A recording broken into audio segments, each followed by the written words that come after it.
সাহাবায়ে কেরাম কেমন ছিলেন শোনেন। আমিরুল মুমিনিন উমর ইবনুল খাত্তাব রাদিয়াল্লাহু আনহুর সময়ের কথা। উনি মসজিদুন নববীতে বসে আছেন। ওই সময় রোম এবং পারস্য বিজয় হয়েছে, মুসলিম সেনাবাহিনী ওই জায়গাগুলো বিজয় করছে এবং সেখান থেকে গনিমা আসতেছে, গনিমতের মাল আসতেছে। মসজিদুন নববীর সামনে স্তূপ করে রাখা হচ্ছে ধন সম্পদ। সাহাবায়ে কেরাম খুশি, কিন্তু ওই সময়ে উমর রাদিয়াল্লাহু আনহু কান্না করতেছে। তাকে সাহাবারা জিজ্ঞেস করছেন, আমিরুল মুমিনিন আপনি খুশি না কেন? উনি বলতেছেন, রাসূলুল্লাহ আমার চেয়ে উত্তম ছিলেন, আবু বকর আমার চেয়ে উত্তম ছিলেন, তাদের সময় তো এই ধন সম্পদ আসে নাই, আমার সময়ে ধন সম্পদ খুলে দেওয়া হয়েছে। আমি ভয় পাচ্ছি এটা আমাদের জন্য পরীক্ষা কিনা। আমি ভয় পাচ্ছি যে দুনিয়াতেই যদি আমরা এত নিয়ামত পেয়ে যাই এবং সবকিছু ভোগ করে ফেলি, আখিরাতে আমাদের জন্য কি আছে। উমর রাদিয়াল্লাহু আনহুর আরেকটা ঘটনা, উনি একদিন হাঁটতেছেন, দেখেন একজন সাহাবী একটা মাংস খাচ্ছেন। উনি জিজ্ঞেস করছেন, তুমি মাংস খাচ্ছ কেন? বলে, আমার খেতে ইচ্ছা করলো তাই খেয়ে নিলাম। উনি বলে, তোমার ইচ্ছা করলে তুমি খাবা? তুমি ওই আয়াতের কথা জানো না? সূরা আহকাফে একটা আয়াত আছে যেটা কাফেরদের জন্য নাজিল করা, যে কাফেরদেরকে আল্লাহ আযজা ওয়া জাল বলবেন যে তোমাদের যত নিয়ামত ছিল এটা তো তোমরা দুনিয়াতে ভোগ করে ফেলছো, তাই আজকে তোমাদের জন্য হলো শাস্তি, অপমানজনক শাস্তি। উনি ওই আয়াতের কথা বলে বলতেছে, তোমার এইটা ভয় লাগে না? আয়াত কিন্তু কাফেরদের জন্য, কিন্তু ওমর রাদিয়াল্লাহু আনহুর চিন্তাটা এমন, যিনি উনি এই ভয় থেকে বের হইতে পারতেছেন না, যে দুনিয়াতে এত ভোগ করব, এত মজা করব, এত নিয়ামত নিব, আখিরাতে যদি আমার কিছু না থাকে। এটা ছিল তার চিন্তা। সাহাবী সাঈদ ইবনে আমির রাদিয়াল্লাহু আনহু। আজকে আমরা কি করি দেখেন, আজকে আমরা দুনিয়ার পিছনে ছুটি, দুনিয়ার জন্য আল্লাহর অবাধ্যতা করি, দুনিয়ার জন্য আল্লাহ যেটা করতে বলছেন সেটা থেকে সরে যাই, তারপরে বলি আলহামদুলিল্লাহ ফর এভরিথিং। মনে করেন ব্যাংকে চাকরি পাইছে, তখন বলে আলহামদুলিল্লাহ ফর এভরিথিং। হারাম কাজ করতেছে, বিদেশে যাইতেছে ঘুরতে, আলহামদুলিল্লাহ ফর এভরিথিং। এইটা হলো আমাদের অবস্থা। আমরা মনে করতেছি যে আল্লাহর যেটা অবাধ্যতা সেটাকে আমাদের কাছে অবাধ্যতা মনে হয় না। আর সাঈদ ইবনে আমির রাদিয়াল্লাহু আনহু, ওনার কি অবস্থা? উনি ছিলেন হিমস শহরের গভর্নর।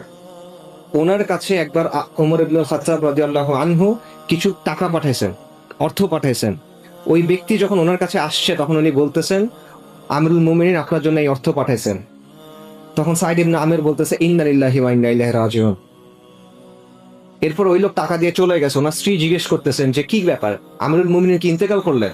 মানে ইন্না লিল্লাহ পড়ছেন কেন? তোমরা যে না, এর চেয়েও খারাপ ঘটনা। কি এর চেয়ে খারাপ ঘটনা? যে দুনিয়া আমার ঘরের মধ্যে ঢুকে গেছে, এটা এর চেয়েও খারাপ ঘটনা। তারপর তিনি স্ত্রীকে বলতেছেন, আমি এই টাকাগুলো দিয়ে দেই? ওনার স্ত্রী বলছে, হ্যাঁ দিয়ে দেন।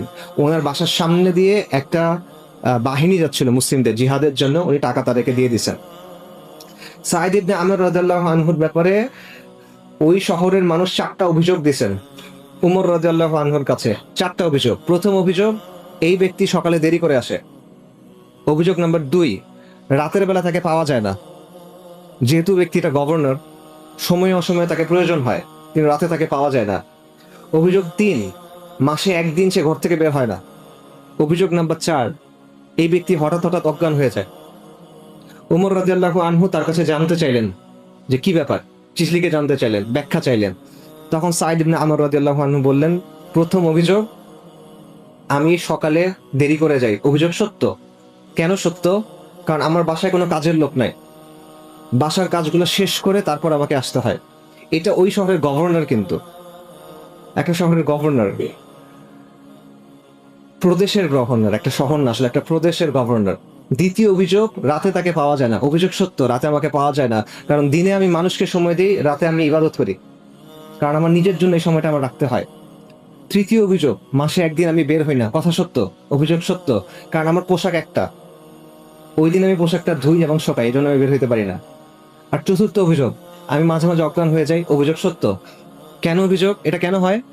কারণ নবী সাল্লাল্লাহু আলাইহি সাল্লামের একজন সাহাবী ছিলেন, খুবাইব ইবনে আদি রাদিয়াল্লাহু আনহু।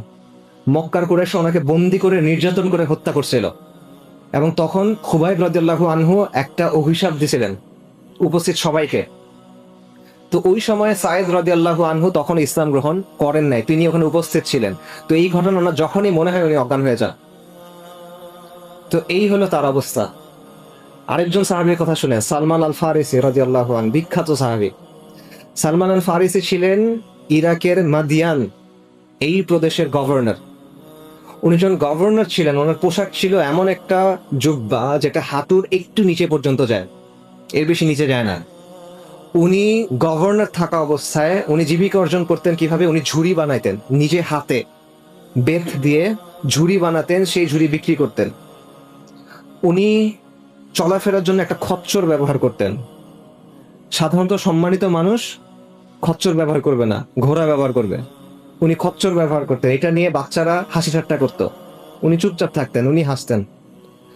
ওনার অবস্থা এমন যে ওনাকে দেখে বোঝা যায় না। এক লোক শহরে ঢুকছে, ওনাকে ডেকে বলছে, এদিকে আসো, এই যে আমার গাধার পিঠে কিছু মালসামান আছে, এগুলো একটু নামায় দাও। উনি নামায় দিচ্ছে। তখন লোকেরা বলছে, তুমি কাকে বলতেছো? এটা গভর্নর, নবী সাল্লাল্লাহু আলাইহি সাল্লামের সাহাবী, এটা সালমান আল ফারিসি। ওই লোক অপ্রস্তুত হয়ে গেছে।